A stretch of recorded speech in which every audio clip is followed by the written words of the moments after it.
তামিলনাড়ুর রাজনীতিতে এখন একটাই শব্দ, উত্তেজনা। ভোট গণনা যত এগোচ্ছে ততই বদলে যাচ্ছে সমীকরণ। ২৩৪ আসনের বিধানসভায় সরকার গঠনের জন্য প্রয়োজন ১১৮ আসনের ম্যাজিক সংখ্যা। আর সেই লক্ষ্যে এখন দৌড়াচ্ছে অভিনেতা থেকে রাজনীতিক হওয়া বিজয়ের দল তামিলাগা ভেট্টি কাজাগাম।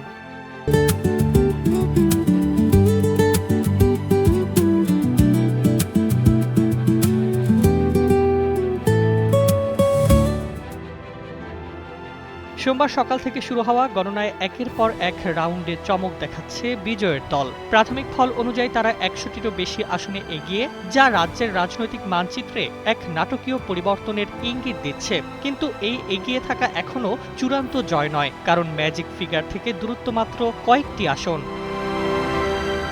গণনা কেন্দ্রগুলোর বাইরে যখন সমর্থকদের উল্লাস, তখনই ভেতরে চলছে হিসাবের যুদ্ধ। কোন আসন যাবে কোন শিবিরে, এই অল্প কয়েকটি ফলই নির্ধারণ করবে তামিলনাড়ুর পরবর্তী সরকার কার হাতে থাকবে। এই উত্তপ্ত পরিস্থিতির মধ্যে আরও একটি বড় সিদ্ধান্ত সামনে এসেছে। বিজয় দলের শীর্ষ বৈঠকে জানিয়েছেন তিনি আগামী ২ সপ্তাহ সময় চেয়েছেন। এই সময়ের মধ্যেই ঠিক হবে টিভিকে কি এককভাবে সরকার গঠন করবে নাকি জোট রাজনীতির পথে হাঁটবে। রাজনৈতিক বিশ্লেষকরা বলছেন, এই নির্বাচন শুধু বিজয়ের ব্যক্তিগত উত্থান নয়, বরং তামিল রাজনীতির দীর্ঘদিনের ক্ষমতার ভারসাম্য ভেঙে দেওয়ার ইঙ্গিত। ডিএমকে ও এআইডিএমকে এর মতো শক্তিশালী দলগুলোকে পেছনে ফেলে নতুন শক্তি হিসেবে উঠে এসেছে টিভিকে। তবে শেষ কথা এখনো বাকি, কারণ ১১৮ আসন না ছুলে সরকার গঠন নিশ্চিত নয়। তাই প্রতিটি আসন এখন হয়ে উঠেছে ক্ষমতার চাবিকাঠি। ছোট একটি আসনের ব্যবধানও বদলে দিতে পারে পুরো রাজ্যের ভবিষ্যৎ।